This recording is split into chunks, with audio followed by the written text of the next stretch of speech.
साधक अभय प्रभाकरराव मुठाळ, नगर.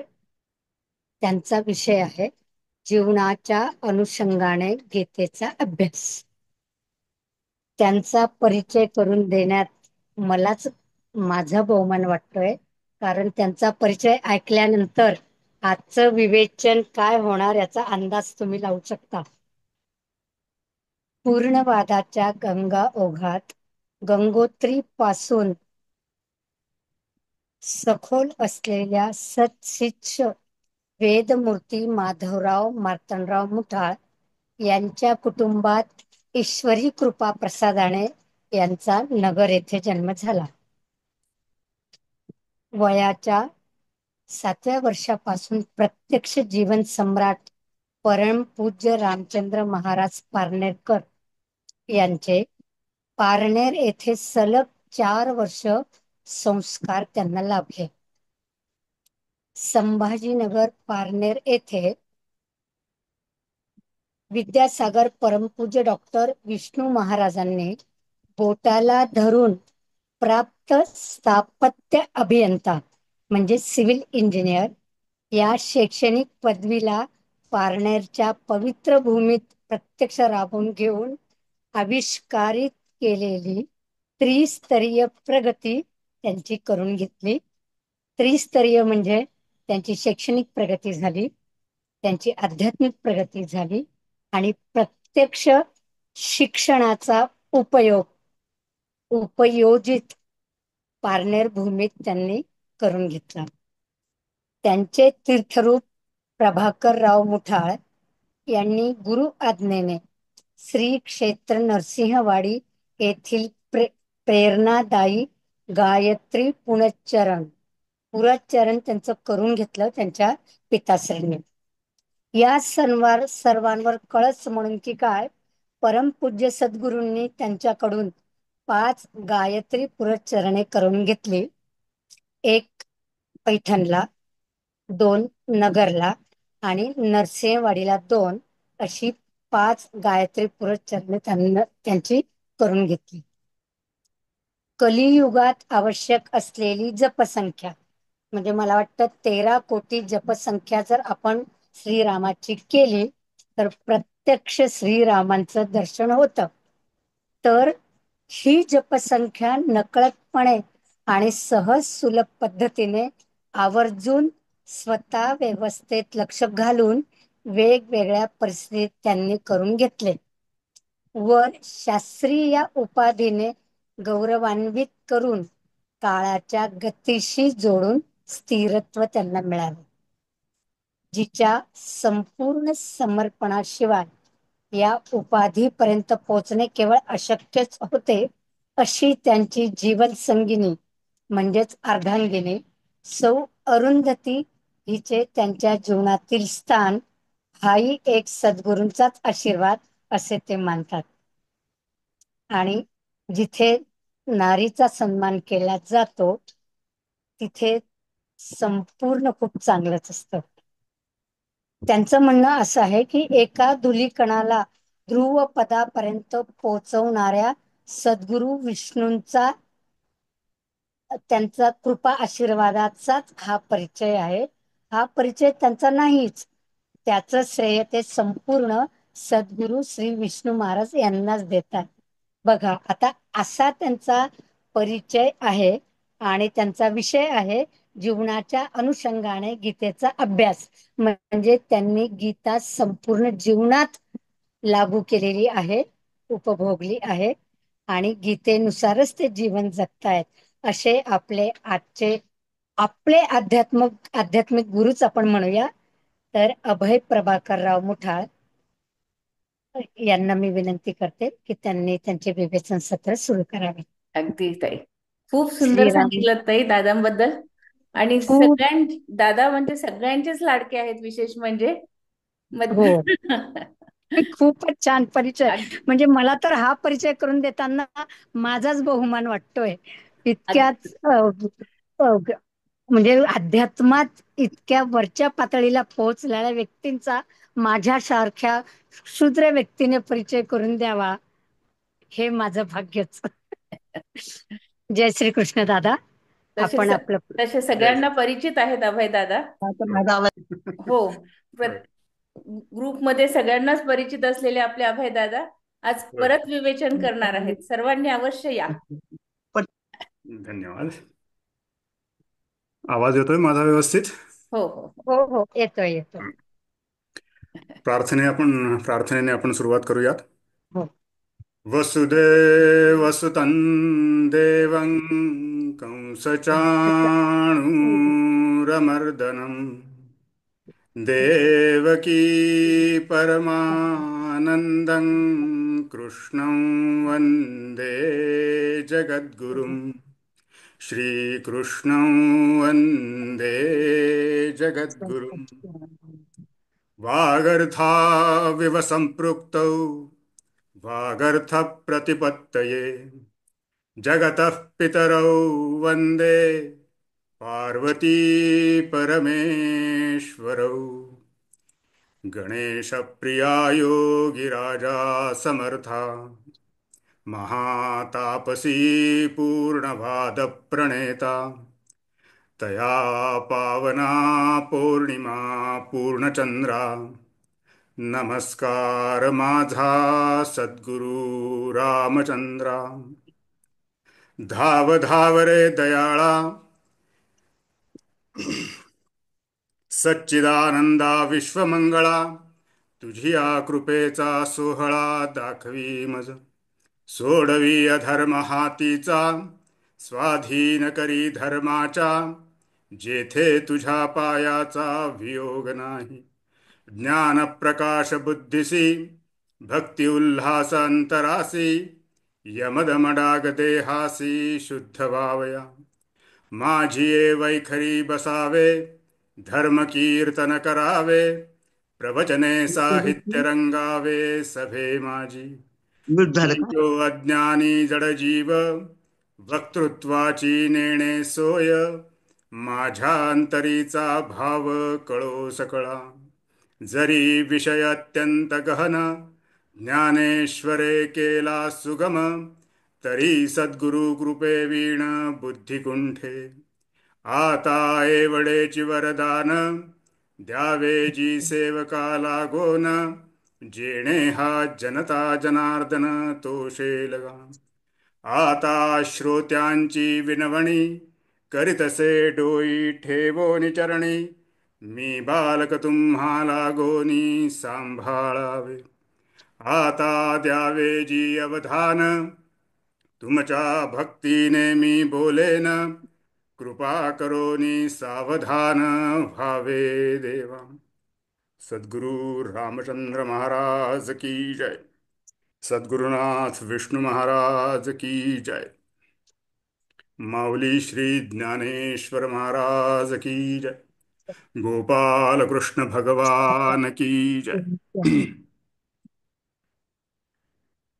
जीवनाच्या अनुषंगाने गीतेचा अभ्यास खरं तर पर्व आहे रामनवमीचं आणि गीतेचा अभ्यास मांडायचा आहे विषय घेतलाय जीवनाच्या अनुषंगाने गीतेचा अभ्यास मला आदरणीय सुचिताताईंनी विचारलं होतं की अहो रामनवमीचा पर्व चालू आहे आणि गीतेचा अभ्यास मांडताय म्हटलं हो जीवनाच्या म्हणजेच रामाच्या अनुषंगाने गीतेचा अभ्यास असा तो विषय थोडक्यात आजचा सद्गुरूंनी प्रेरणा दिली आणि तो विषय मी निवडला सुरुवातीला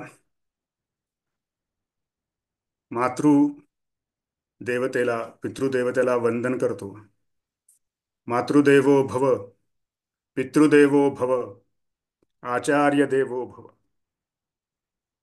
बुद्धिदाता श्री गजानन प्रभू श्रीराम योगेश्वर भगवान श्रीकृष्ण आदरणीय सौ सुचिताताई आणि उपस्थित सज्जन श्रोते बंधुमाता भगिनींनो जय श्रीकृष्ण जय श्रीराम चैत्रातील या नवरात्रीच्या प्रसन्नता प्रदान करणाऱ्या पर्वकाळात प्रभू श्रीरामांचा जन्मोत्सव आपण सर्वजण साजरा करत आहोत उत्तरायणाचा काळ त्यात वसंत ऋतू सृष्टीच्या सृजनाचा हा पर्वकाळ एक नवा उत्साह, एक नवचैतन्य जागृत करणारा हा पर्वकाळ आपण आपल्या जीवनातील रामाच्या अभ्यासाने सुरू करत आहोत, ही एकंदरच आपल्या भाग्याची बाब. त्यात दुधात साखर म्हणावा असं एक विशेष आजच्या दिवसाचं म्हणजे आज छत्रपती शिवाजी महाराजांची इंग्रजी तारखेप्रमाणे पुण्यतिथी 3 एप्रिल 1680 रोजी हा धर्मसंस्थापक राजा चिरंजीव झाला. देहरूपाने जरी तो आज पूर्णत्वास गेलेला असला तरी त्याच्या कार्याच्या रूपाने, धर्मसंस्थापनेच्या रूपाने तो आज आपल्या प्रत्येक जीवामध्ये व्यापलेला आहे. असा हा एकंदरीत आपला सगळ्यांच्याच भाग्याचे एक वेगळा दृष्टिकोन. आता हा जो अभ्यास, जीवनाचा जो अभ्यास आहे किंवा जीवनातील रामाचा जो अभ्यास आहे, हा स्वतःपासून सुरू करावा असेच संस्कार आपल्याला आपल्या धर्मातून मिळालेले आहेत. भारतीय अभ्यासाची परंपरा ही स्व अभ्यासापासूनच सुरू होते. आत्माभिमुख अभ्यासाची परंपरा ही भारतीय तत्वज्ञानाची बैठक आहे. या अभ्यासाची सुसंधी आपणास सौ सुजिताताईंच्या निमित्ताने प्राप्त झाली, याबद्दल प्रथमताच मी त्यांच्या प्रती कृतज्ञता भाव प्रकट करतो. काय होते कृतज्ञता भाव प्रकट केल्याने? एक छोटीशी कृती असते, एक मनात उमटणारा भाव असतो.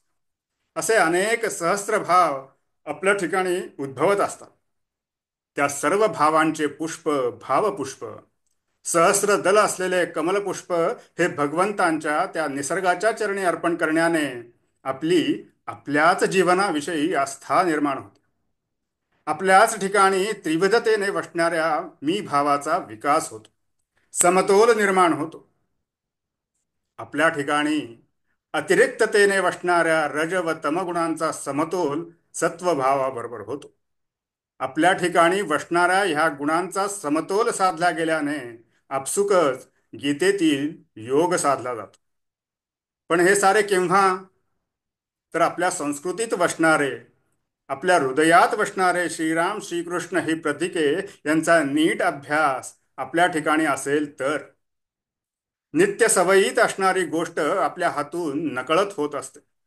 जसे एखादी वस्तू आपण पाहतो, त्यामागची क्रिया म्हणजे बायोलॉजिकल क्रिया आपणास माहिती असतेच असे नाही, ज्ञात असतेच असे नाही. त्या विषयाच्या अभ्यासकाला ती क्रिया माहिती असते. रेटिनावर पडणारी प्रतिमा नसांच्या मार्फत मेंदूपर्यंत जाते आणि मग ती वस्तू आपणास प्रतीत होते, जाणवते, डोळ्यांना दिसते, असे ढोबळ मनाने मला सांगताय. याचे कारण, याची आपणास इतकी सवय होऊन गेलेली असते की वस्तू दिसण्यामागे काही क्रिया घडत असतील हे आपल्या गावीही नसते. इतके सहज, इतके सरळ हे घडून जाते. अशीच क्रिया कृतज्ञता भावाचेच बाबतीत नव्हे तर आपल्या ठिकाणी निर्माण होणाऱ्या प्रत्येक भावाच्या बाबतीत घडली पाहिजे. त्या प्रत्येक भावाच्या मागे त्या निसर्गाचा, त्या भगवंताचा, त्या ईश्वराचा, त्या विधायक शक्तीचा काहीतरी इशारा आपल्या जीवनाच्या अनुषंगाने आहे, याचा सराव आपणास व्हावा असावा, याची सवय आपणास व्हावी असावी. म्हणून समर्पण, सरेंडर टू सेल्फ हे सवयीत यावयास हवे. म्हणजेच हे परमेश्वरी इच्छेने प्राप्त झालेले जीवन कृतार्थतापूर्वक पूर्णत्वाकडे नेणे आपल्याला सहज साध्य होईल. जीवन हे केवळ मोक्ष मिळवण्याच्या दृष्टीने प्राप्त झाले आहे असे नसून ते कृतार्थतेने जगून त्याच्या परिपूर्णतेतच मोक्ष सामावलेला आहे. धर्म, अर्थ, काम आणि मोक्ष हे 4 पुरुषार्थ सांगितले गेले आहेत, हे आपणास ज्ञात आहेच. त्यातील पहिले 3 पुरुषार्थ म्हणजे धर्म पुरुषार्थ, अर्थ पुरुषार्थ आणि काम पुरुषार्थ हे जीवनाशी निगडित आहेत. आणि हे पुरुषार्थ पूर्ण झाल्यानंतरच हे मनुष्य जीवन, हे सजीव जीवन कृतार्थतेने मोक्ष पुरुषार्थासाठी पात्र होते. आणि नेमके हेच तत्व श्री रामायण आणि श्री महाभारत या महाकाव्यांमधून सांगितले गेलेले आहे. श्रीरामांच्या युगात म्हणजेच त्रेतायुगातील परिस्थिती आणि श्रीकृष्णांच्या द्वापार युगातील परिस्थिती वेगवेगळी होती. प्रकृतीच्या गुणांचा ढाचा निरनिराळा होता. त्रेतायुगामध्ये देव आणि दानव या वृत्ती वेगवेगळ्या राजघराण्यांमधून नांदत होत्या. द्वापार युगात त्याच वृत्ती एकाच घराण्यात नांदताना दिसत होत्या. भावाभावांमध्ये त्या नांदताना दिसत होत्या. श्रीरामाच्या वेळेसचे धर्मरक्षण वेगळ्या पातळीवरचे होते, तर श्रीकृष्णांच्या वेळेसचे धर्मरक्षण वेगळ्या पातळीवरचे होते. श्रीरामांना कुटुंब, समाज, राज्य या सर्व व्यवस्थांसहित धर्मरक्षण करावयाचे होते, तर श्रीकृष्णांना ग्रहकलहावर मात करून धर्मरक्षण करावयाचे होते. श्रीराम स्वतः किंवा दूतांच्या माध्यमांमधून दानवांपर्यंत पोहोचले होते, तर श्रीकृष्णांना दानव शोधत आले होते, त्यांचे निर्दालन करण्यासाठी त्यांचेपर्यंत पोहोचले होते. श्रीरामांना दानवी वृत्ती शोधून काढण्याची गरज होती, तर श्रीकृष्णांना दानव वृत्तीचा जो बोध प्रत्येक बंधुभावामध्ये होता तो खोडून काढण्याची आवश्यकता होती. दोघांचाही हेतू समान असा धर्मरक्षण हाच होता. वेदाज्ञांचे, वेदधर्माचे कठोर पालन करताना आढळून आलेल्या दानवी वृत्तींचे निर्दालन श्रीरामांनी केले, तर श्रीकृष्णांनी प्रसंगी वेदाज्ञा बाजूला ठेवून धर्मरक्षण केले. म्हणूनच ते रणछोडदास म्हणूनही ओळखले जातात आणि युगंधर म्हणूनही ओळखले जातात. प्रसंग पाहून बुद्धीला त्याप्रमाणे निर्णय घेण्यास भाग आहे हे समजून उमजून श्रीकृष्णांना चतुराईने वागावे लागले. प्रसंगी माघारही घ्यावी लागली. आणि म्हणूनच व्यक्ती व्यक्तीच्या ठिकाणी वसणारे कलियुगातील सुरासुर श्रीराम श्रीकृष्णातील या वृत्तींचे खंडन करण्यातच धन्यता मानत आहेत, ही खेदाची बाब आहे असे वाटते. श्रीराम आपल्या दूताच्या मार्फत युद्ध करतात, तर श्रीकृष्ण स्वतः दूत होऊन निशस्त्र राहून युद्ध लागला. श्रीरामांनी सृष्टीतील इतर सजीवांना आपल्या सोबत घेतले, तर श्रीकृष्णाला आपतेष्ठांशीच युद्ध करण्याचा सल्ला द्यावा लागला. आणि सरते शेवटी तर स्वकुळाचाही विनाश करावा लागला. हा फरक जरी दिसून येत असला तरी हा काळातील फरकामुळे आणि वृत्तीतील बदलांमुळे आढळून येणारा फरक आहे. बाकी दोन्ही अवतारांमध्ये धर्मरक्षण हा समान मुद्दाच होता. श्रीरामांचे दूत श्री हनुमान हे स्वामी पत्नीला वाचवण्यासाठी अगदी वेळेवर निरोप घेऊन पोहोचले होते, तर श्रीकृष्ण आपल्या भक्तपत्नीच्या रक्षणासाठी स्वतः धावून गेले होते. श्रीरामांच्या पत्नीला म्हणजे सीतेला रावणाने म्हणजेच दानवाने पळवले होते, तर श्रीकृष्णांनी रुक्मिणीलाच पळवून आणले होते. हा फरक जरी या दोन अवतारांमध्ये दिसून येत असला तरी त्यांचे कार्य काळाला अनुसरून धर्मरक्षणाचेच होते.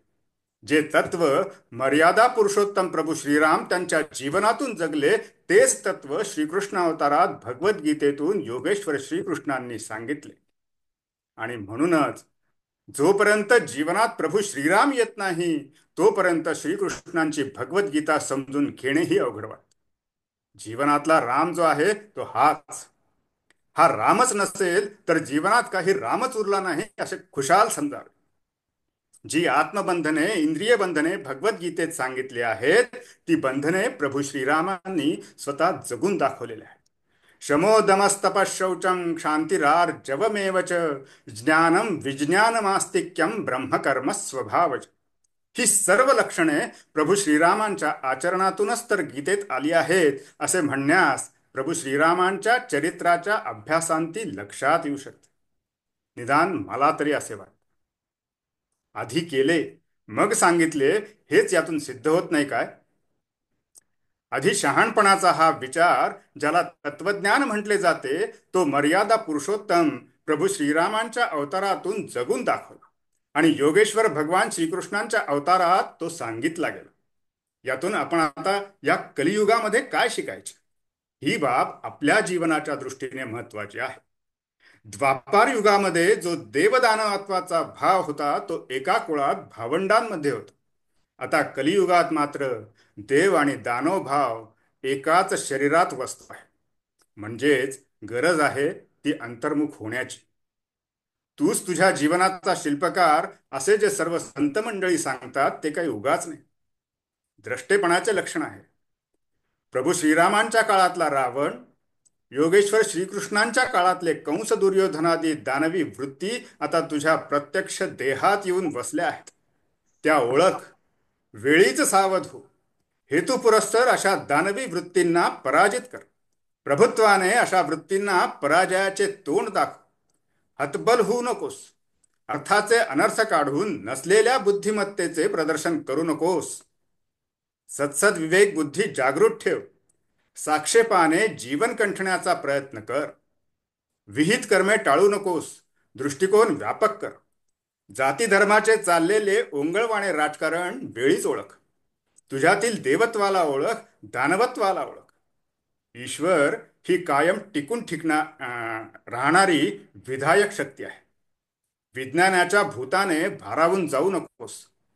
कार्यकारण भावाने विज्ञान सिद्ध होते, ईश्वर नाही. प्रामाणिक राहा. कोणाशी? आधी स्वतःशी प्रामाणिक राहा. तू जसा आहेस तसाच इतरांना दाखवतोस काय? नाही हो, मी खूप आळशी आहे असे सांगताना लाज वाटते म्हणून दांभिकपणाने आळशी नसल्याचे ढोंग रचतोस. लोकांनी तुझ्याकडील संपत्तीला पाहून तुझ्याजवळ नसलेले 4 गुण जास्तीचे वर्णन करून सांगितले तर हुरळून जातोस आणि खरंच ते गुण तुझ्याकडे आहेत की नाही याची तपासणी न करता त्या नसलेल्या गुणांच्या गुरमीत वागतोस. हेच शिकवले आहे का श्रीरामाने किंवा श्रीकृष्णांनी तुला? तुझ्यातील हा मानीपणा, हा दंभ, हा अहंकार, हा क्रोध, हा काम, हा मत्सर तुझा तूच ओळख. त्यांचे दमन करणारा रामही तूच आणि कृष्णही तूच आहेस. तुझ्यातच ते देवत्वही सामावलेले आहे. त्याचा बोध करून घे. तुझ्या ठिकाणीच बसणाऱ्या दानवांना त्यांच्या यथायोग्य ठिकाणी नेऊन ठेचून काढ. तरच तुझ्या जीवनात पुरुषार्थ आहे. तरच तू तुझ्याच मानव धर्माचे पालन करणारा ठरणार आहेस. नाहीतर आहेच पुन्हा ये रे माझ्या मागल्या. आणखी नीच स्तरावर जा. या जन्मातील संचिताचा भोग पुढच्या जन्मात. हे चक्र न थांबणारा असा आहे. भेकडासारखा राम नसल्यासारखा जगू नकोस. हिरिरीने संघर्षाला सामोरे जा. त्या संघर्षाच्या स्वीकारातच शांती दडलेली आहे हे विसरू नकोस. एखादं नको असणारं काम आपण टाळण्याचा प्रयत्न करतो. जितकं लांबवता येईल तितकं लांबवतो. पण त्यामुळे ते व्हावयाचे काम आपल्या मनातून गेलेले असते काय? उलट पक्षी ते थोडेसे उग्रस्वरूप धारण करून आपल्या मनात सारखे घोळत राहते. मनात घोळत राहते म्हणजेच काय? आपले समाधान, आपल्याच ठिकाणी बसणारी शांती याचे हरण होते. आपण थोडेसे अस्वस्थ राहतो. काम पूर्ण होण्याच्या दृष्टीने त्या कामाचा स्वीकार करणे म्हणजेच संघर्षाचा स्वीकार करणे ही अपरिहार्य अशी बाब आहे हेच आपण विसरून जातो आणि मग अशांत, असमाधानी असे सूर आपल्या जीवनातून उमटत राहतात.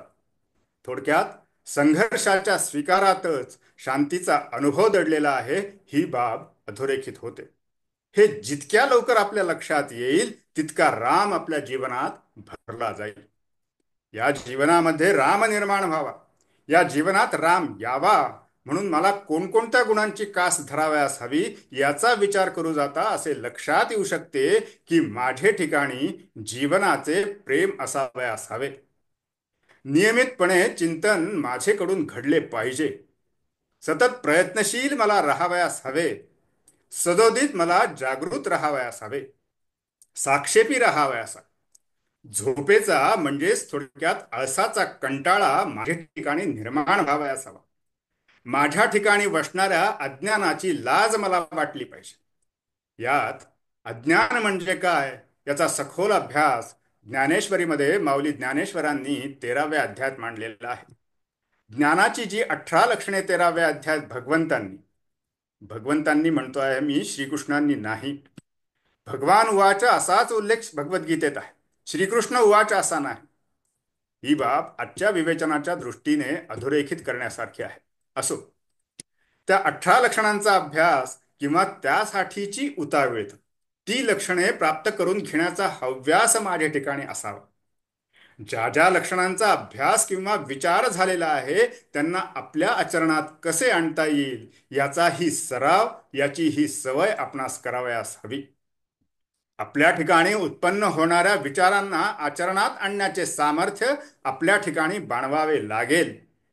त्यानेच मनासारखे जगण्याचे समाधान आपल्याला प्राप्त होणार आहे. आणि या सर्वोपरी या सामर्थ्याला प्रदान करणारा आपल्या प्रयत्नांना यशाची जोड देणारी जी ईश्वरी कृपा ती प्राप्त व्हावी म्हणून त्या जगन्नियंत्या परमेश्वराचे नित्य स्मरण आपणास गरजेचे आहे. कोणतेही भौतिक काम आपणास पूर्ण करून घ्यावयाचे असते तेव्हा त्या कामासंदर्भातील मुख्य व्यक्तीच्या आपण पुढे पुढे करून आपले ते भौतिक काम आपल्या पदरात आपल्या अपेक्षेप्रमाणे पाडून घेतोच ना. अगदी तसेच अगदी तसेच व्यवहारी राहून त्या भगवंताकडून त्याच्या नित्यस्मरणाने त्यास आपणासाठीच उपकृत करून ठेवण्यासाठी नित्यस्मरण आवश्यक आहे. जीवनातील कोणत्याही स्तरावरील कामासाठी मघाशी सांगितलेले गुण आपल्या ठिकाणी बाणवावे लागतील. ते गुण पुन्हा एकदा सांगतो. जीवनाचे प्रेम, नियमित चिंतन, सकामता, यत्नशीलता, जागृती जिव्हाळा, झोपेचा म्हणजेच आळसाचा कंटाळा, अज्ञानाची लाज, ज्ञानासाठी उतावीळता, विचार आणि आचाराचे साहचर्य, तर जीवनाचे समाधान आणि मग ईश्वराचे स्मरण. आता हे 11 गुण मी माझ्या ठिकाणी कसे बाणवू शकतो असा एक साहजिक प्रश्न आपल्या मनामध्ये उद्भवू शकतो. तर त्याचे उत्तर असे आहे की नियोजित कामासाठी मन प्रसन्न असावे असं तरच हे सांगितलेले गुण प्राप्त करता येईल. या कामाचेही मुळात 3 स्वरूपे आहेत आणि या तिन्हीसाठी मन प्रसन्न असावे. काम करून त्यातून मोकळे होणे हे कामाचे आध्यात्मिक स्वरूप. काम केल्यावर त्याला येणाऱ्या यशाला किंवा अपयशाला खुशीने सामोरे जाणे हे कामाचे अधिदैविक स्वरूप आहे. आणि प्रत्यक्ष काम करणे व त्यासाठी आळस सोडून अंग मेहनत करणे हे कामाचे अधिभौतिक स्वरूप होय. काम लहान असो किंवा मोठे असो त्याच्या या तिन्ही स्वरूपांचा प्रसन्न मनाने अंगीकार करणे याचे नाव कामासाठी ज्याचे मन हे प्रसन्न. या मनाच्या प्रसन्नतेनेच जीवनात राम आहे, जीवनाचे सार्थक आहे. या प्रसन्नतेने अंगीकारण्यानेच जीवन सार्थकी लागते. या प्रसन्नतेबरोबरच स्वतःशी प्रामाणिक राहण्यानेही मगाशी सांगितलेले गुण आत्मसात करता येतात. दुसऱ्याशी प्रामाणिक राहण्याचा जितका माणूस प्रयत्न करतो तितका तो अपयशी होतो. म्हणून स्वतःशीच प्रथम प्रामाणिक राहण्यास शिका. विचाराचारात साहचर्य निर्माण करावयाचे असेल तर आपल्याच विचारांशी प्रथम प्रामाणिक राहावे लागेल.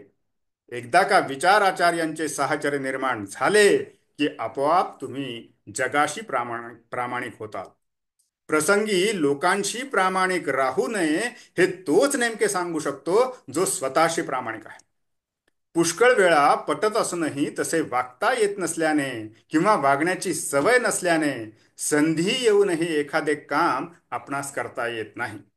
यासाठी म्हणूनच सवयीने काम सोपे करतो त्यालाच कामाचा उरक येतो आणि ते काम झेपते. आणि तरीही केलेल्या कामात अपयश येत असेल तर म्हणजे कामासाठी मनही प्रसन्न आहे आणि सवयीमुळे ते काम जे करायचं आहे ते सोपंही झालेलं आहे आणि तरीही यशापासून दूर राहत असतो तर काय करावे. तर सद्य काळाचा अभ्यास असावा. केलेल्या कामासाठी किंवा करावयाच्या कामासाठी काळ अनुकूल नसेल तर मन प्रसन्न आणि सवयीतील असलेले कामही होत नाही. त्यासाठी काळाचा अभ्यास हवा. त्यामुळे केलेल्या कामाच्या यशाची घाई होत नाही. काम उत्तम प्रकारे करण्याचा विश्वास आणि काळाचा अभ्यास ज्याला आहे त्यालाच विपरीत साहस करण्यात यश प्राप्त होते.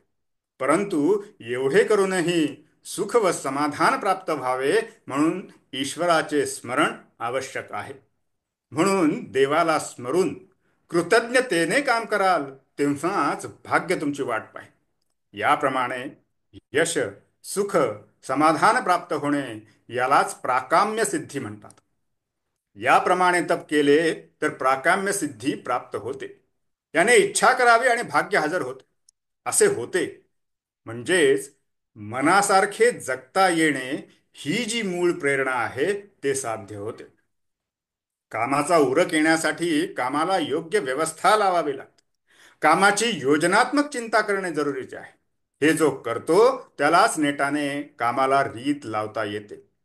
कामाला रीत लागली की यशपदरात येते आणि यशप्राप्तीनंतर कृतज्ञतेने देवाचे स्मरण केल्यास कामाचे कष्ट म्हणजे त्यात होणाऱ्या बऱ्या वाईट गोष्टींचा शीण नष्ट होतो.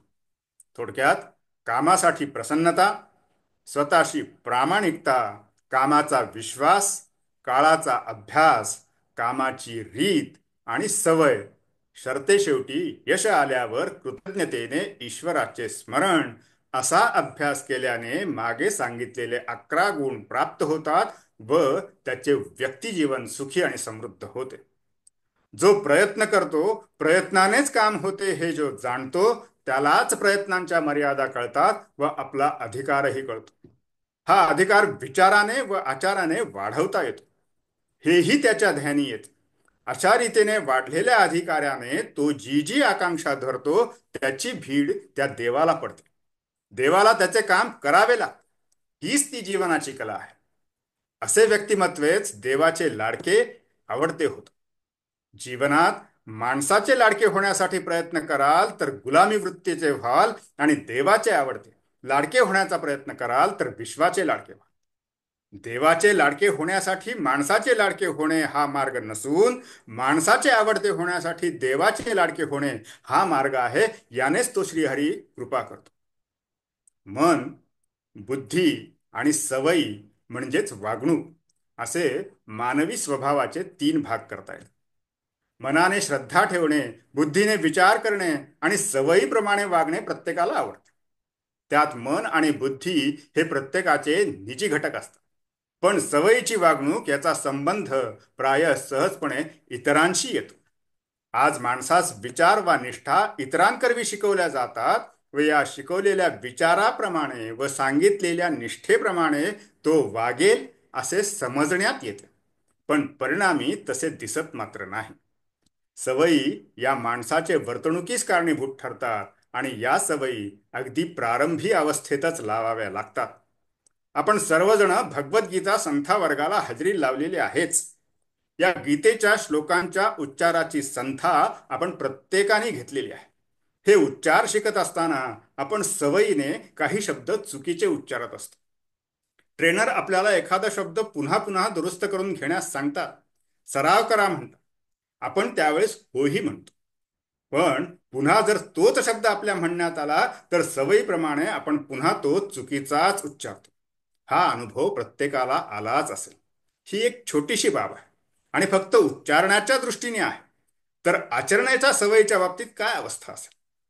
या सवयीच्या शिक्षणाबद्दल आज कोणीच दक्ष नाही. माणसावर निष्ठेच्या बाबतीत व विचारांच्या बाबतीत सक्ती करण्यात येते आणि केवळ त्यानेच वर्तणूक अपेक्षाकृत होईल असा अंधविश्वास बाळगण्यात येतो. अशाने माणूस जाणून बुजून, कळून सवरून बिथरल्यासारखा वागताना आज दिसून येतो आहे. आपण कसे वागावे हे आजच्या माणसास कळत नाही असे नाही.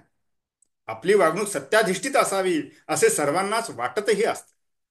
नीती अनितीचे प्रत्येकास प्रकर्षाने ज्ञानही आहे. आपण नीतिमान असावे, आपला व्यवहार अनितीचा असता कामा नये असा विश्वास बाळगून तो असल्याचेही दिसते. थोडक्यात दुसऱ्यास त्रास होईल, अपायकारक ठरेल, दुःखद परिणाम देईल अशी कोणतीही गोष्ट करावी असे माणसास वाटत नाही. पण खेदाने असे म्हणावे लागते की त्यास वाटत नाही म्हणूनच केवळ त्याच्या हातून तसे घडत नाही, घडू शकत नाही असे मात्र नाही. आपण चांगले वागावे असे प्रसंगी वाटूनही माणूस प्रसंगी चांगले वागू शकत नाही. तेव्हा काय चांगले व काय वाईट त्याचे कटाक्षाने ज्ञान करून देऊनही माणूस वागतो ते विकृतच हे स्पष्ट दिसत असूनही परत ज्ञानावरच शिक्षण संस्थेतून भर दिला जात असल्याचे दिसून येते. माणसाला सवयीचे शिक्षण गरजेचे असताना त्या शिक्षणाची सोय मात्र कुठेच नाही. या सवयी जन्मापासूनच त्यास लावाव्या लागतात. म्हणूनच गीतेत अनेक जन्म संसिद्धस ततो याति परांगतीं किंवा बहूनाम जन्मनामंते ज्ञानवान माम प्रपद्यते इत्यादी भगवंतांनी प्रतिपादन केलेले आहे. पिढ्यानपिढ्यांच्या सतत संस्कारातून अपेक्षित वागणुकीचा माणूस तयार होत असतो आणि म्हणूनच सवयीचे महत्व, सवयीच्या शिक्षणासाठी दक्ष राहणे यासाठीच आवश्यक असते. वागणूक ही सवयीतून ठरली जाते आणि चांगल्या सवयी पिढ्या दर पिढ्या टिकवून ठेवाव्या लागतात, जे एक सांस्कृतिक कार्य आहे आणि आज नेमका त्याचाच अभाव आहे. खरे बोलणे चांगले हे खरे न बोलताही शिकवता येते, पण खरे बोलण्यास लावणे हे आधी खरे बोलण्याची सवय आत्मसात केलेलाच शिकवू शकतो. आचार, विचार आणि उच्चार हा क्रम त्यासाठीच सांगितला गेलेला आहे. आचार प्रभवो धर्म किंवा आचार प्रथमो धर्म असे त्यासाठीच सांगितले गेलेले आहे. येथेच प्रथम स्वतः आचरण करून मग दुसऱ्यास शिकवणे हा भाग येतो. आणि म्हणूनच रामानंतर कृष्ण. राम हे आचरणाचे प्रतीक, तर कृष्ण हे मनाचे किंवा बुद्धीचे प्रतीक. म्हणूनच रामाच्या हातात धर्मरक्षणासाठी धनुष्यबाण, तर कृष्णाच्या हातात धर्मरक्षणाच्या वेळी रथाचा लगाम. राम आपल्याला कसे हे शिकवतो, तर कृष्ण का हे शिकवतो. आधी केले मग सांगितले हे या दोन अवतारांमधून स्पष्टपणे जाणून येतो. का या प्रश्नाविषयी भलताच उहापोह आत्तापर्यंत मानवी जीवनात झालेला आहे. कसे याबद्दल मात्र काही अडत नसल्याने किंवा माणसाचा आळशीपणामध्ये येत असल्याने त्याचा उहापोह होताना दिसून येत नाही. माणसाची तशी खटपट दिसून येत नाही. आला दिवस ढकलला जातोय ना, अशी जीवनाविषयी औदासिन्याच्या भावनेचा परिपोष होताना दिसून येत आहे. जीवनात रामच राहिलेला नाही. आचरणाविषयी दुष्काळ माणसाच्या जीवनात आहे, म्हणूनच माणूस वैफल्यग्रस्त आहे. आचरणशून्य असे जीवन गीतेच्या नुसत्या विचाराने सुधारणार नाही. कळलं की वळलं हे एवढं सोपं नाही. पिढी दर पिढी जेव्हा हे वळणं संस्कारात येईल तेव्हा राम जीवनात अवतरतो. आचरणाची प्रगल्भता आज माणसाच्या ठिकाणी नांदत नाहीये. विचार समजला, कळला तर जीवन सुधारते असे नाही, तर विचाराप्रमाणे आचरणाने जीवन प्रगत होते, उन्नत होते. मग कुठे राम येतो आपल्या जीवनात. त्यासाठी रामाचाच आदर्श समोर ठेवावा लागेल.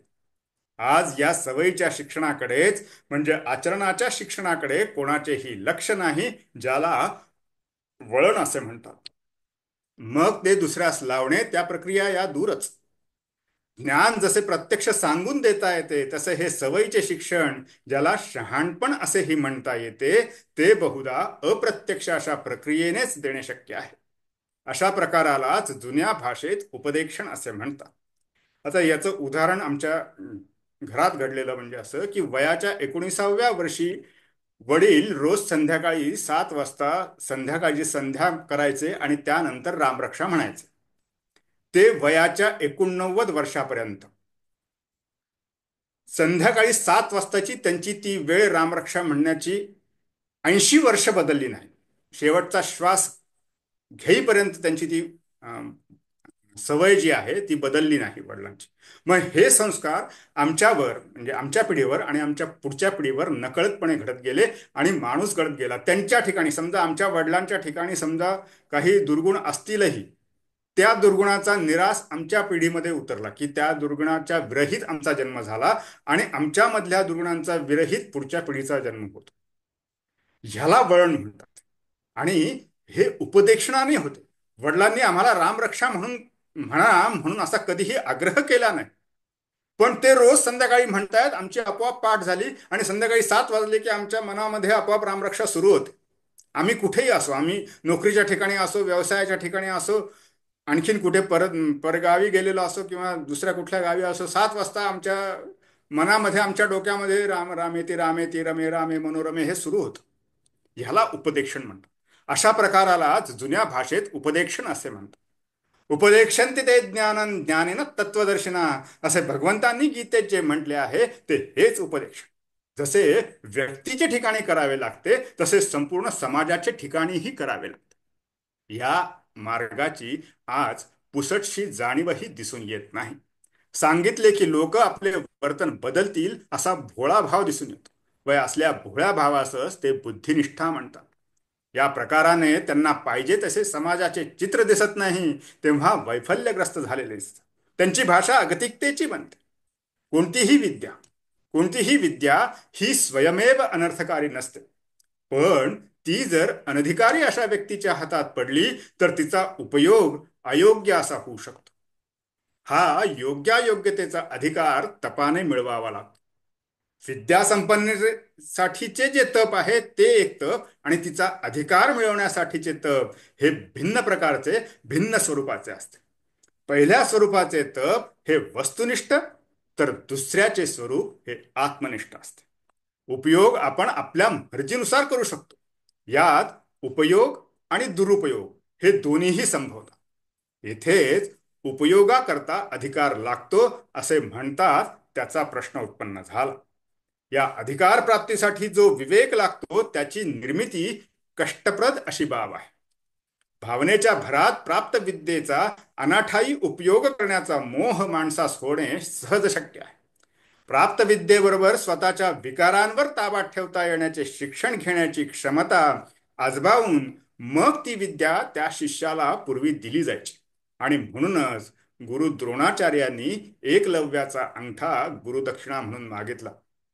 साधन प्राप्तीपेक्षा अधिकार प्राप्तीला विशेष महत्व होते त्या काळात. साधने अनधिकारी माणसाच्या हातात पडली तर समाजाला विनाशाकडे नेतात. ज्याला आपले मन हुकमीपणाने राबवता येत नाही तो कोणत्याही विद्येचा अधिकारी असत नाही.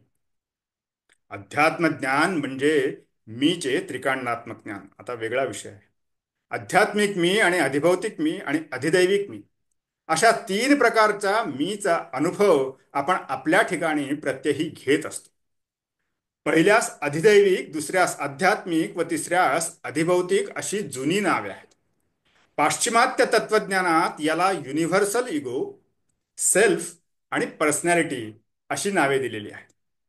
भारतीय दर्शनशास्त्रातून कोश वा देह अशाही अनेक संज्ञा आहेत. या तिन्हीची ओळख माणसास असणे परमार्थदृष्ट्या वा प्रगतीच्या दृष्टीने अत्यावश्यक असते. याच्या नित्याभ्यासाने कार्याकार्य विवेक प्राप्त होतो आणि परिस्थितीतून मार्ग काढण्यासाठी स्वप्रकाश मिळतो. असे हे ज्ञान बहुगुणी व माणसास प्रभुत्वाने जगण्यास समर्थ करणारे आहे. अधिदैविक मीला वेदांतात अहंकार असे म्हणतात. याला दुसरे नाव आपणास सामान्य मी असे देता येते. याचे कारण व्यक्तिमात्र मी म्हणताना आपल्या विशेष अस्तित्वाची जी अनुभूती करते ती सर्वांच्या ठायी एकच असल्याने याला सामान्यत्व प्राप्त होते. ही अनुभूती प्रत्येकाच्या ठिकाणी स्वयंसिद्ध असल्याने ईश्वर दत्त व अधिदैविक म्हणावी लागते. दुसरे, जगात नाना उपभोग्य वस्तू, विविध विचार आणि अनेक ध्येयवाद असताना तो यापैकी काहींचा पत्कर करतो आणि त्याचा अभिमानी होतो आणि या सर्वांशी एकरूप होऊन स्वतःचे वाचन मी असे करतो. या साभिनिवेश अशा मीला आध्यात्मिक मी असे म्हणतात. जसं मी म्हणतो मी अभय प्रभाकर मुठाळ, मी पूर्णवादी आहे, हा झाला आध्यात्मिक मी. माणसास कर्म स्वातंत्र्य आहे ते ह्याच मीचे स्वातंत्र्य होय. या कर्मस्वातंत्र्यासच इंग्रजीत फ्री विल असे नाव आहे. या साभिनिवेश मीमुळेच प्रत्येक व्यक्ती आपण स्वतः सर्वाहून निराळी असा अनुभव करीत असते व प्रत्येक जण आपणा स्वतःच मोठा मानित असतो. सामान्य मीला लहान मोठेपणाची भानगड नसते. अधिदैविक मीला लहान मोठेपणाची भानगड नसते कारण ती सर्वांठाई सारखीच असते. पण या आध्यात्मिक मीचे ठिकाणी ही जी वृत्ती निर्माण होते तिलाच स्वाभिमान असे म्हणतात. तो असावा की नसावा, असल्यास किती असावा, कशाचा असावा इत्यादी या संबंधीचे वाद आहेत. कारण हाच करता होतो आणि सुखदुःखास कारणीभूत होतो. असो, आता आपण तिसऱ्याकडे वळूया. आध्यात्मिक मीच्या ठिकाणी ज्या ज्या गुणांविषयी वा गोष्टींविषयी स्वाभिमान असतो त्या साऱ्याच गुणांस वा गोष्टीस इतरांची कबुली मिळेलच असे नाही. त्याचबरोबर ज्या गोष्टीचा स्वाभिमान वा अभिनिवेश मीच्या ठिकाणी नाही अशाही गुणांचा आरोप होण्याची शक्यता असते. या वस्तुस्थितीची स्वतःस जाणीव असूनही लोकेशनेमुळे जन जे आपल्याविषयीचे चित्र उभे करतात त्याचा अभिमानी होऊन त्यासाठी हा आपला स्वाभिमानही प्रसंगी बाजूस ठेवण्यास उद्युक्त होतो आणि जननिर्मित अशा स्वतःच्या चित्राशी एकरूप होऊन आपले तिसरे व्यक्तित्व अनुभवतो. यालाच अधिभौतिक मी म्हणतात. याप्रमाणे एका मी मध्ये वरील तीन प्रकारे तीन मी वसत असतात. प्राकृतिक अशा सर्वसाधारण गोष्टी संबंधी माणूस सामान्य मीचे वाचन करतो. त्याच्या स्वतःच्या आवडीनिवडी इत्यादी खासगत गोष्टीत हा आपल्या आध्यात्मिक मीचे वाचन करतो आणि सामाजिक, धार्मिक वा राजकीय जीवनात अधिभौतिक मीचे वाचन करतो, वा असे म्हणूया की प्रसंगी त्या त्या मीच्या अभिनिवेशाने स्वतःची अनुभूती घेतो. परंतु या दुसऱ्या दोघात सारखा संघर्ष चालू असतो. अधिभौतिक मीच्या वर्चस्वाने ज्या क्रिया घडतात त्याला दंभ वा मिथ्याचार म्हणतात. आध्यात्मिक मी आपले असहायत्व लक्षात न घेता जेव्हा अधिभौतिक मीशी समरस होत नाही वा त्याच्याशी तिराहितासारखा वागतो तेव्हा त्याला अज्ञान असे म्हणतात. माणसाचा दंभ अथवा अज्ञान ही दोन्हीही शांती आणि समाधान यांचे अपहरण करतात. शांती आणि समृद्धीसाठी जशी जगातील युद्धे टाळावी वा लढावी लागतात, त्याप्रमाणे शांती आणि समाधानासाठी आंतरिक युद्धेही टाळावी लागतात. हे नित्याचे आंतरिक युद्ध प्रसंग टाळण्यासाठी शिकावेच लागते. हे शिकले तरच स्वतःशी आणि जगाशी प्रामाणिक राहता येते व शांती आणि समाधानाचा लाभ होतो. यालाच पूर्वाचार्य अंतर्मुख होणे असे म्हणतात. अंतर्मुख होणे म्हणजे माया ब्रह्माचा विचार करणे नव्हे, ते व्यक्ताव्यक्त ज्ञान होय, ज्याला इंग्रजीत मेटाफिजिक्स असे म्हणतात. या विषयांतर्गत असणारी बौद्धिक कसरत करणे म्हणजे काही आध्यात्मिक तप करणे नव्हे, किंवा मायावादाप्रमाणे आत्मनात्म वस्तूचा विवेक म्हणजेही काही संपूर्ण अध्यात्मज्ञान नव्हे. कारण त्याचा मोक्षार्थ उपयोग असला तरी जीवन जगण्यासाठी त्याचा फारसा उपयोग नाही. अध्यात्मज्ञान नित्यत्वम, गीतेतील राम दिसतो तो इथे. तत्वज्ञान म्हणजे शहाणपणाचा विचार किंवा ज्ञानाचे प्रात्यक्षिकीकरण. त्याचा आपल्या जीवनात प्रगती साधण्यासाठी केलेला उपयोग, ज्ञानाचा आपल्या जीवनात प्रगती साधण्यासाठी केलेला उपयोग म्हणजे शहाणपणाचा विचार, म्हणजेच तत्वज्ञान. हे तत्वज्ञान आपल्या जीवनाच्या गरजेतून निर्माण होते. ही बाब येथे खूपच महत्वाची आहे असे वाटते. हरिमुखे म्हणा, हरिमुखे म्हणा, पुण्याची गणना कोण करी. मनुष्यास आपल्या जीवनात जेव्हा आपल्याच पराक्रमाने आपण सुखी होऊ शकत नाही, मनासारखे जगू शकत नाही असे आढळून येते अथवा त्याची तशी खात्री पडते, तेव्हाच तो परमेश्वर भक्तीची कास धरतो आणि भक्तीचा मार्ग चोखाळल्यानंतर पूर्वी त्या मार्गाने ज्यांनी वाटचाल केलेली आहे त्यांच्या जीवनात काय काय घडले हे पाहून त्यास बोध घेता येतो किंवा घ्यावासा वाटतो. संत ज्ञानेश्वर, तुकाराम, रामदास, एकनाथ इत्यादी साधू संतांनी आपापल्या ग्रंथामधून भक्तीचा महिमा आपापल्या प्रत्यक्ष अनुभूतीनुसार जसाच्या तसा लिहून ठेवला आहे. असे असले तरी तो अनुभव खरा की खोटा असा आजकाल संदेह प्रकट करण्यात येतो. अशा वेळी प्रश्न उपस्थित होतो की ज्या ज्या लोकांनी आपले अनुभव असे ग्रथित करून ठेवले आहेत त्यांचा त्यात असा कोणता स्वार्थ होता म्हणावे की म्हणून त्यांनी खरे सांगितले अथवा लिहिले नसावे. मनुष्य सुखासुखी खोटे बोलत नाही. माणसाची खऱ्यापासून दूर जाण्याची प्रवृत्ती त्याचा स्वतःचा अल्पस्वल्प स्वार्थ आडवा येत असेल तर होण्याची शक्यता असते.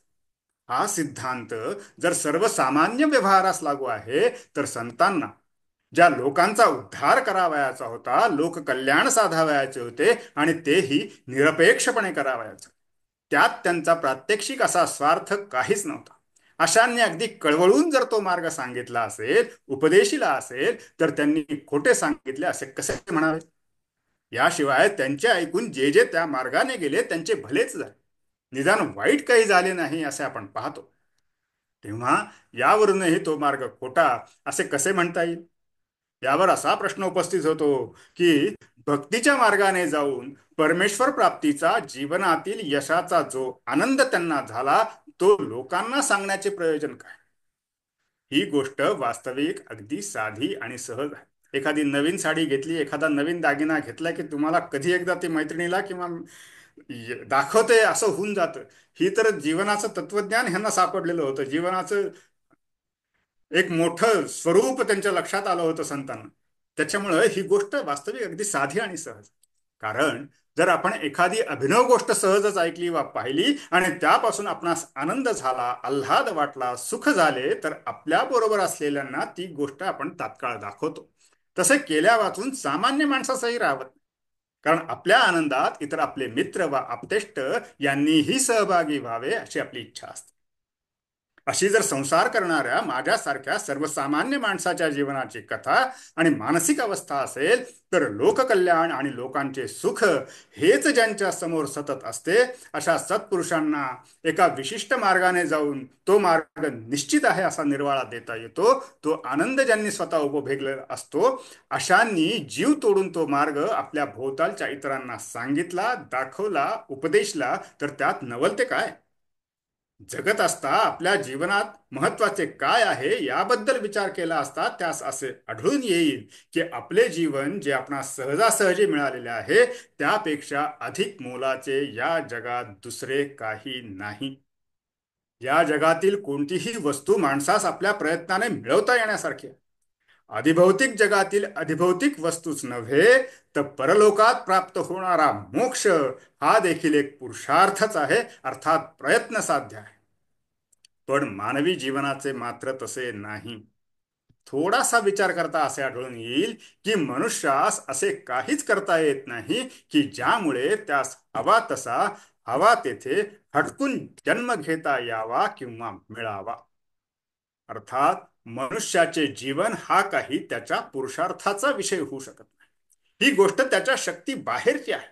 मग माणसाने जे आपल्या शक्ती बाहेरचे असून आणि जे आपणास काहीही प्रयत्न केले तरी मिळवता येण्याजोगे नाही, अशा आपल्या जीविताबद्दल किती जागरूक असले पाहिजे, किती काळजी वाहिली पाहिजे, केवढी पर्वा बाळगली पाहिजे. परंतु पहावे तर आपल्या जीवन विषयांची दिक्कत कोणीच बाळगताना दिसत नाही. जगातील इतर सर्व वस्तूंबद्दल मनुष्य निष्काळजीपणाने वागला तरी चालेल, कारण त्याने मनात आणले, प्रयत्न केला तर ती त्यास साध्य होण्यासारखीच असते.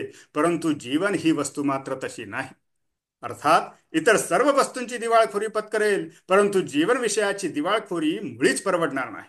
जीवनाकडे पाठ फिरवून मनुष्यास फायद्याचे होणार नाही.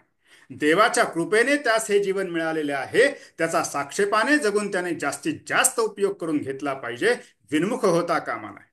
जीवनाशी अभिमुख होऊन जगण्याचे तत्व एकदा त्यास पटल्यानंतर जगत असताना मग जी संकटे, सुखाचे व आनंदाचे क्षण जे जे प्रकार पडतील त्या सर्वांमध्ये साक्षेपाने भाग घेऊन प्रसंगी त्यास तोंड देऊन तो आपले जीवन अधिक सुखी करण्याचा, यशस्वी करण्याचा प्रयत्न करू शकतो.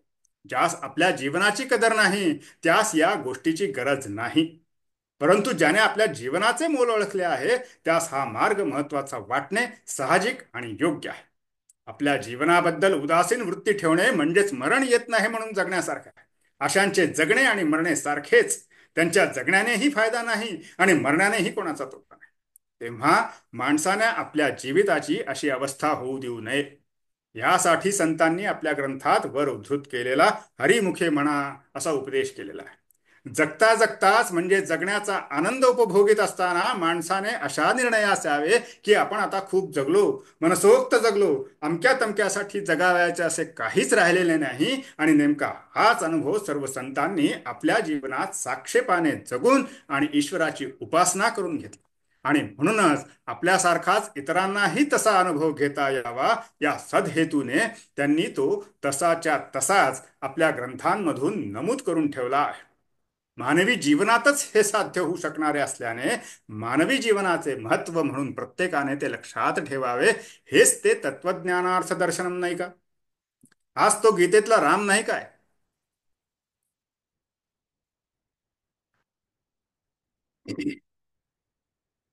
काय तुला प्रभु भावा कैशासाठी आधी मनी आण, जातील यज्ञ वाया संकल्पा वीण तप घडे क्षीण. प्रत्येक मानवाला मग तो आस्तिक असो नास्तिक असो साधारण 3 सत्तांची जाणीव असते. पहिली काळाची सत्ता, दुसरी जगाची सत्ता, तिसरी माणसांची सत्ता. जगाच्या सत्तेत निसर्गाची सत्ता अंतर्भूत आहे, तर माणसाच्या सत्तेत समाजाची व सरकारची सत्ता अंतर्भूत असते.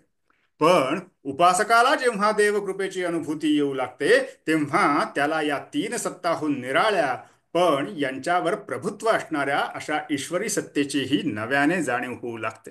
सर्वेश्वर, सर्वव्यापी, सर्वसाक्षी, भक्तवत्सल, भक्ताच्या हाकेला ओ देणारी, सर्व चराचराची प्रभू असणारी ही ईश्वर सत्ता जेव्हा तर्काच्या व अनुभूतीच्या माध्यमातून साधकाच्या नित्य प्रत्ययास येऊ लागते, तेव्हा तिचे मूळचे असामान्यत्व व दिव्यत्व विसरून साधक तिला सामान्यपणे जीवनात वापरण्याचा प्रयत्न करू लागतो.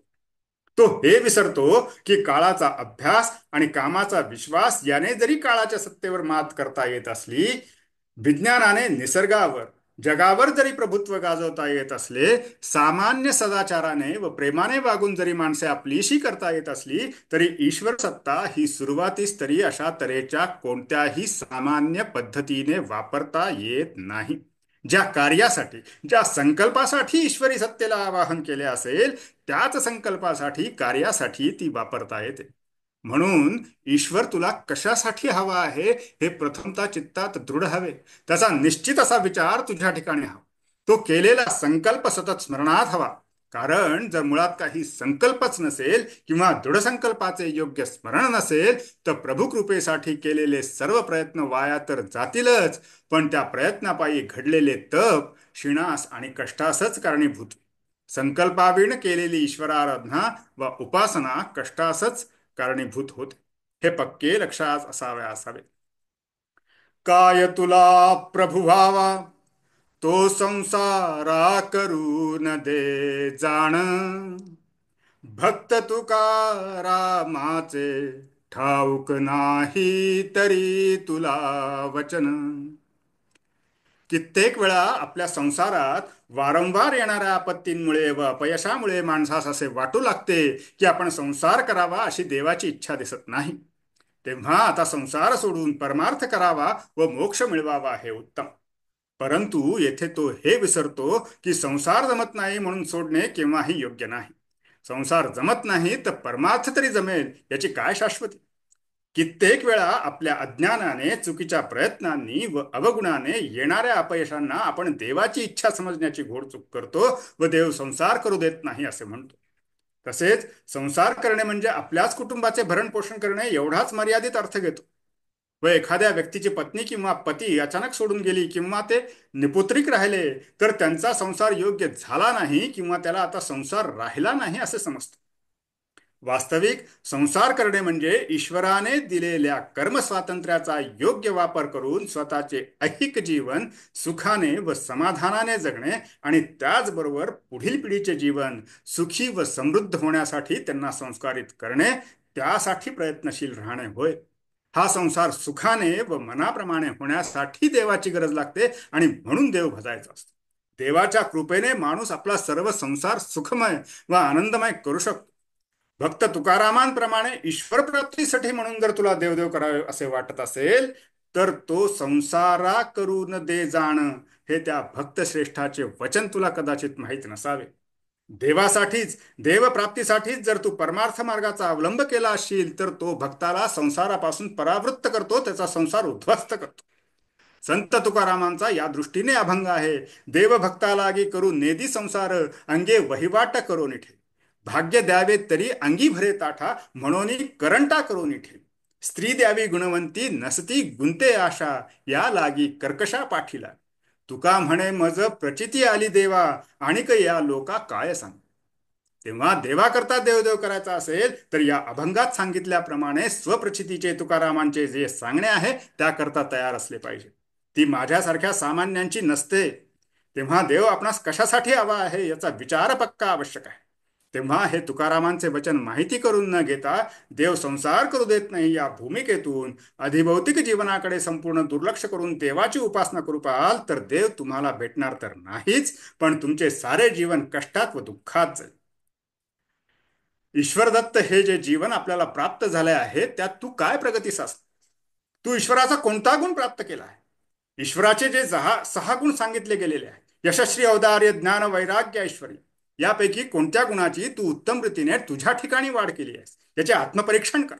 उद्या खरंच तुझ्याकडे देव आला, तुझ्या समोर देव आला तर तू ओळखू शकशील अशी एक तरी खूण तू तुझ्याजवळ बाळगली आहेस काय? त्याला काय आवडते याची माहिती तरी तुझ्याजवळ आहे काय? तो समक्ष आला तर तुझ्याजवळ असे काय आहे की जे देवाचे आवडते आहे आणि ते तू त्याला देऊ शकशील? नको रे खाऊ नुसतं लोणी, साखर आणतो तुकयावाणी. अशी तुकाराम महाराजांसारखी साखर तरी तुझ्याजवळ आहे काय? देवाला देण्यासारखी साखर असं काही तू राखून ठेवलं आहेस काय? त्याला देण्यासाठी राखून ठेवणं तर सोड, पण त्याने जे तुला दिलं आहे ते तरी नीट सांभाळलं आहेस काय?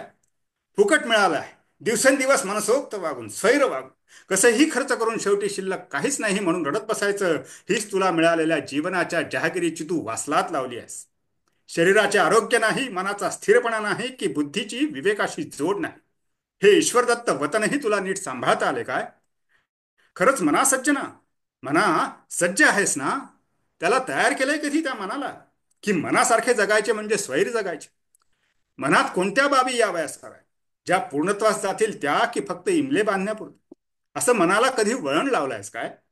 असं विचारांना कधी वळण लावलं आहेस काय? असं शरीराला कधी वळण लावलं आहेस काय?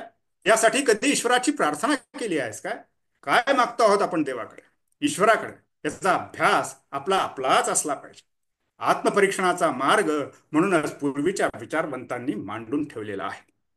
दिलेला काय आहे याचा विचार करून मिळवायचं काय आहे याचा सत्सद विवेक बुद्धीने सांगोपांग विचार करून ते मिळवण्यासाठी यथोचित व प्रामाणिक प्रयत्न करणे व ईश्वराला प्रार्थना करणे, हाच जीवनातला राम आहे. तोच आदर्श प्रभू श्रीरामांनी त्यांच्या जीवनातून आचरून दाखवलेला आहे, तर भगवान श्रीकृष्णांनी गीतेत सांगितलेला आहे. जीवनाच्या म्हणजे रामाच्या अनुषंगाने भगवद्गीतेचा अभ्यास माझ्या मतीने मी मांडण्याचा प्रयत्न केला. जे चांगलं असेल, समजलं असेल ते त्या श्रीरामाचे, तर जे लक्षात आले नसेल, समजले नसेल ते माझे कमी असणारे सामर्थ्य होय. त्यासाठी भगवंताजवळ प्रार्थना करून, तसेच आपण सर्व श्रोतृगणाने शांत मनाने शांत चित्ताने माझी ही वाचाळता ऐकून घेतली, त्याबद्दल तुम्हा सर्वांप्रती कृतज्ञता भाव ठेवून मी माझे हे लांबलेले व्याख्यान अलंभावास नेतो. कायम या पामरे बोलावी उत्तरे, परी त्या विश्वंभरे बोलवे. ओम पूर्णमदः पूर्णमिदं पूर्णात् पूर्णमुदच्यते पूर्णस्य पूर्णमादाय पूर्णमेवावशिष्यते. ओम शांती शांती शांती. दादा संपली का ग मीटिंग? हा. हाँ, हा ठीक आहे. जय श्री कृष्ण जय श्री दादा. कृष्ण. खूप खूप खूप सुंदर विवेचन. खरोखर आमचं मन अजूनही सज्ज नाही तुमच्या इतकं. मना सज्जना भक्तिपंथासी जावे. भक्तिपंथासी जाण्यासाठी जेवढं तुमचं मन सज्ज आहे, तुम्ही करतात अध्यात्मात, तेवढं आमचं मन सज्ज नाही. पण आत्तापासून आम्ही संकल्प करतो की आता भक्तिपंथाकडे जाण्यासाठी आम्ही सज्ज होतोय तुमच्या प्रेरणेने. वा. खूप सुंदर गीतेचं संपूर्ण विवेचन, राम आणि कृष्ण यांच्या काळातली तुम्ही जो काही काळाचा फरक आहे, त्यांच्या जन्माचं रहस्य, त्यांचं कार्य, वेगवेगळं कार्य, खर तर कार्य दृष्टाचा नाश करणे, दुर्जनांचा नाश करणे, दुष्प्रवृत्ती नष्ट करून धर्म संस्थापना करणे. पण रामाचा काळ वेगळा, कृष्णाचा काळ वेगळा, हे आजपर्यंत आम्ही कधी या अनुषंगाने पाहिलंच नाही. रामाने जे केलं ते आपण आत्मसात करायचं, हे आपल्या विवेचनातून आम्हाला आत्ता थोडं थोडं खूप छान पद्धतीने तुम्ही सांगितलं. धन्यवाद. जय कृष्ण दादा. जय श्री कृष्ण दादा. जय श्री कृष्ण. जय श्री कृष्ण. जय श्री कृष्ण. सुचेता ताई. काय बोलू आता, दादांचं सुंदरच असतं, प्रत्येक वेळेसच सुंदर असतं, त्याच्यामुळे अगदी बोलायला शब्दच नाही आहेत आणि पूर्णपणे ऐकत राहावंसं वाटलं. खरं सांगायचं तर एक कणही आपल्या अंगामध्ये भिनलेला नाहीये असं जाणवलं. नाही, बिलकुल. अगदी खरं सांगते की कुठल्याही याच्यामध्ये अजून काहीही आपल्याला सगळं शिकायचं आहे. आणि खरं सांगते अगदी म्हणजे काहीही शिकलेलो नाही आहेत हेच लक्षात आलं ऐकल्यावर. धर्म, अर्थ, काम आणि मोक्ष या चारही पुरुषार्थांना कशा पद्धतीने आपण जीवनात आत्मसात केलं पाहिजे. धर्म, अर्थ आणि काम ह्या तिघांचा आपल्या जीवनात त्याचा उपयोग करून मोक्षाकडे वाटचाल करण्यासाठी दादांचं विवेचन खूप प्रेरणादायी आहे. खूप छान आणि सुंदर विवेचन केलं दादा. धन्यवाद. धन्यवाद जय ताई. श्रीकृष्ण. जय श्री- आज कोणी भजन किंवा गीत म्हणणार आहे? त्यांनी हँडल करा. शोभनाताई लगडला आपण हे करूयात. शोभनाताईंनी स्वतः रचलेले, वा. त्यांचा पण अभ्यास खूप आहे आणि त्यांनी स्वतः रचलेले रामाचे गाणे बरेचसे त्यांनी रचलेले आहेत, पण त्यापैकी आपण दोन इथे जस्ट एक प्रासंगिक म्हणून आपण घेत आहोत आणि एक पाळणा आपण घेत आहोत. यानंतर आपण एक जेव्हा त्यांना हे करूयात तेव्हा पूर्ण त्यांचे गाणे ऐकण्याचा आपल्याला नक्कीच योग येणार आहे. पण आपण सध्या फक्त एक प्रासंगिक म्हणून दोन त्यांच्याकडून ऐकायचा प्रयत्न करूयात. शोभनाताई. हो, हॅलो, माझा हो आवाज येतोय का? हो हो, हा, येतोय ताई. बरं, मला सांगा, आधी भजन म्हणू का आधी पाळणा म्हणू? काय तुम्हाला जे वाटतं ते म्हणा ताई. भजन म्हणा बरं, आधी, हरकत नाही. मग आधी पाळणा म्हणते, मग बर भजन म्हणते. बर बर. हा पाळणा मी स्वतः केलाय, त्याला चालही लावले. तो आता तुमच्या पुढे सादर करण्याचा प्रयत्न कर. तू जो जो रे दशरथ नंदन बाळा, तुझ जोज विते लढीवाळा, तू जगताचा रे त्राता, मी तव कौस्त. माता.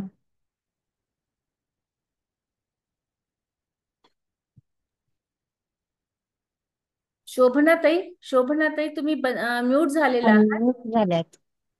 झाल्यात. आवाज येत नाही तुमचा. हा, ते परत बटन एकदा दाबा म्हणजे तुम्हाला सुरू होईल. आता हा, येतोय काय? हो हो हो, येत. हो, ते ऑटोमॅटिक झालं, माहिती नाही मला काय झालं. परत करू का सुरू? हो, परत सुरू करा, हरकत हा. नाही. तू जो जो रे दशरथ नंदन बाळा, तुझ जो जविते लढीवाळा, तू जगताचा रे त्राता, मी तव कौसल्या माता, तू जगताचा रे त्राता, मी तव कौसल्या माता, तेजस्वी रूप हे पाहते मी वेलाळा, तुझ जो जविते लढीवाळा, तू विश्वपालका जगता, मम गृही जन्मसी महता, तू विश्वपालका जगता, मम गृही जन्मसी महता, मी धन्य किती तुझी माऊली बाळा, तुझ जो जविते लढीवाळा, अवतार विष्णूचा रमणा, दुरितांते रक्षण करण्या, अवतार विष्णूचा रमणा, दुरितांचे रक्षण करण्या, तू धन्य करी श्री रघुकुल वंशाला, तुझ जो जविते लढीवाळा, तू राम लाडका माझा, अयोध्येचा होशी तू राजा, तू राम लाडका माझा, अयोध्येचा होशी तू राजा, यक्ष किन्नर ते गाती तव तव नाला, तुझ जो जविते लढीवाळा, तू जो जो रे दशरथ नंदन बाळा, तुझ जो जविते लढीवाळा. आता मी रामनामाचा छंद असं असं टायटल देऊन रामनामाचा छंद, हा हेच गाणं आता, ते पण मीच केले गाणं आणि चाल पण मी लावली. रामन रामन रामन नामाचा लागला हो छंद, रामन नामाचा लागला हो छंद, मनी वाहे बरुनी आनंद, मनी वाहे बरुनी आनंद, रामनामाचा महिमा थोर, नाम घेई वाल्या कोळी थोर. रामनामाचा महिमा थोर, नाम घेई वाल्या कोळी थोर. होई वाल्याचा वाल्मिकी थोर, होई वाल्याचा वाल्मिकी थोर. राम नामाचा फुटे सुगंध, राम राम नामाचा लागला हो छंद. मनी भरे बरआनंद, नाम घेतले हनुमान माने. दास होई तो हनुमानाने, नाम घेतले हनुमानाने. दास होई तो हनुमानाने. पहा प्रचिती दाखविली त्याने, पहा प्रचिती दाखविली त्याने. रामाला हो हृदय केले बंद, राम नामाचा लागला हो छंद. मनी भरे बरआनंद, नाम घेतले रामदासानी. केला प्रसार रामाचा त्यांनी, नाम घेतले रामदासानी. केला प्रसार रामाचा त्यांनी. भक्ती मार्गाला लागले ज्ञानी, राम नामी मिळे परमानंद. राम राम नामाचा लागला छंद, बाहे बरुनी आनंद.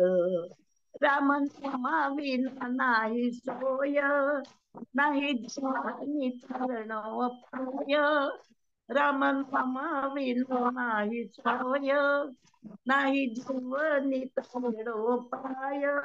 कैसा कैसा लागे तीरावर पाय, कैसा लागे तीरावर पाय. नाव संसारा जाय मंद, राम राम नामाचा लागला हो छंद. राम नामाचा लागला हो छंद. मनी भये बरआनंद, मनी भये बरआनंद. प्रभु रामचंद्र भगवान की जय. पवन सुत हनुमान की जय. नमस्कार. खूप छान म्हटलं आवाज आला तुम्ही. का माझा? हो हो, आला आला. थोडा कमी चांगलं होता झालं का? पण समजलं सगळं. खूप छान शब्द रामाचा कळले ना? छंद तुम्ही लावला. हो. गाणं खूप सुंदर झालं आणि असा छंद सगळ्यांना लागो हीच रामाच्या चरणी मी प्रार्थना करते.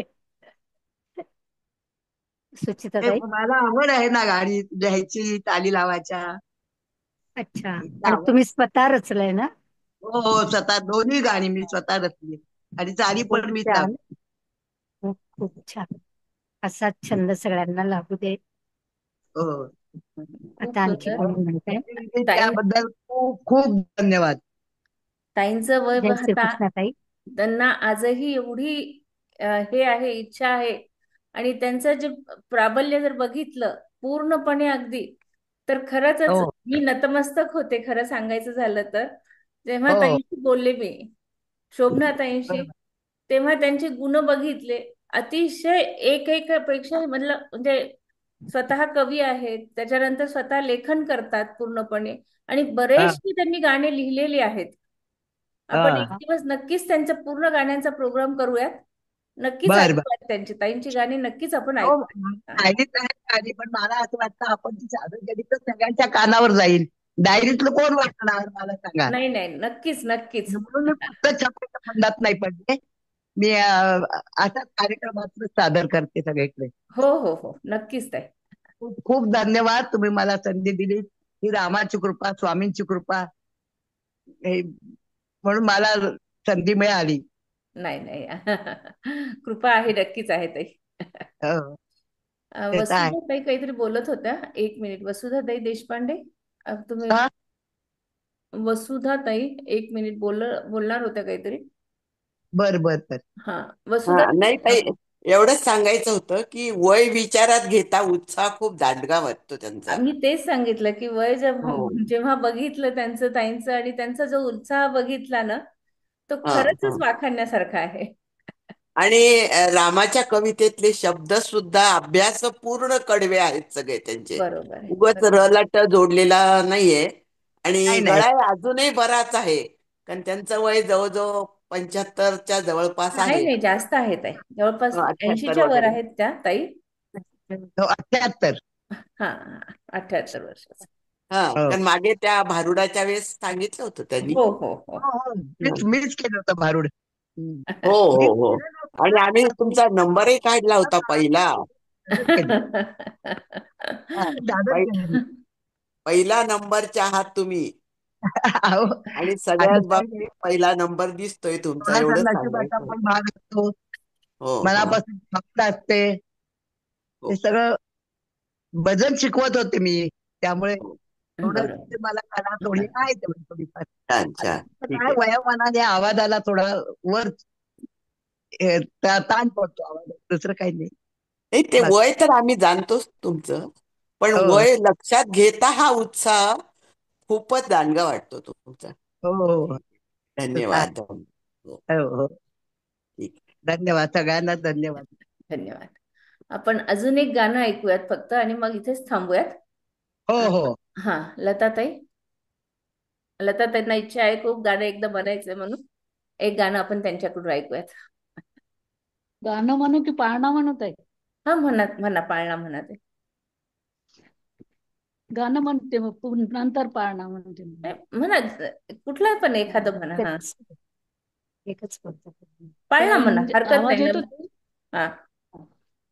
पैंजनाचा नाद आला गोड कानी ग, उंबरठ्यावर पाऊल दिसते कोण आली ग. पैंजनाचा नाद आला गोड कानी ग, उंबरठ्यावर पाऊल दिसते कोण आली ग. पिवळी साडी पिवळी चोळी अंगी लेऊन ग, पिवळी साडी पिवळी चोळी अंगी लेऊन ग, वैभवाचे सारे साज गळा घालून, वैभवाचे सारे साज गळा घालून, कोल्हापूरची महालक्ष्मी दारी आली ग, कोल्हापूरची महालक्ष्मी दारी आली ग, उंबरठ्यावर पाऊल दिसते कोण आली ग. पैंजनाचा नाद आला गोड कानी ग, उंबरठ्यावर पाऊल दिसते कोण आली ग. हिरवा रंग भारी खुलवी खुलवी सुंदर, हाती चुडा हिरवा भांगी लाल सेंदूर, जय भवानी तुळजापूरची दारी आली ग, उंबरठ्यावर पाऊल दिसते कोण आली ग. पैंजनाचा नाद आला गोड कानी ग, उंबरठ्यावर पाऊल दिसते कोण आली ग. भक्त रक्षणा अष्टभुजा आली धरणी, सप्तशृंगीची देवी आली आता बाई ग, रूप तिचे तांबूल ग लावण्य रंगे तांबूल, माहुरची रेणुकाही आली लाल, उंबरठ्यावर पाऊल दिसते कोण आली ग. पैंजनाचा नाद आला गोड कानी ग, माहुरची रेणुकाही आली लाल, लेकीला या बघण्या आली माझ्या दारी ग, माय माऊली कुलस्वामिनी माझी आली ग, माय माऊली कुलस्वामिनी माझी आली ग, पाऊल दिसता लोटांगण दासी घाली ग, मोहरा देवीची अंबाबाई दारी आली ग, मोहरा देवीची अंबाबाई दारी आली ग, उंबरठ्यावर पाऊल दिसते कोण आली ग, उंबरठ्यावर पाऊल दिसते कोण आली ग. पैंजनाचा नाद आला गोड कानी ग, पैंजनाचा नाद आला गोड कानी ग, उंबरठ्यावर पाऊल दिसते कोणाली ग, उंबरठ्यावर पाऊल दिसते कोणाली ग. जय महालक्ष्मी की जय. जय. आवाज आला का ताई? हो हो हो, हो खूप सुंदर हो. ताई, छान म्हणत. आपण आता इथेच थांबूयात, परत उद्या भेटणार आहोत दुपारी 3 वाजता. चालेल. जय श्रीकृष्ण. परत एकदा सर्वांना खूप खूप धन्यवाद. जय श्रीकृष्ण ताई. जय श्री कृष्ण.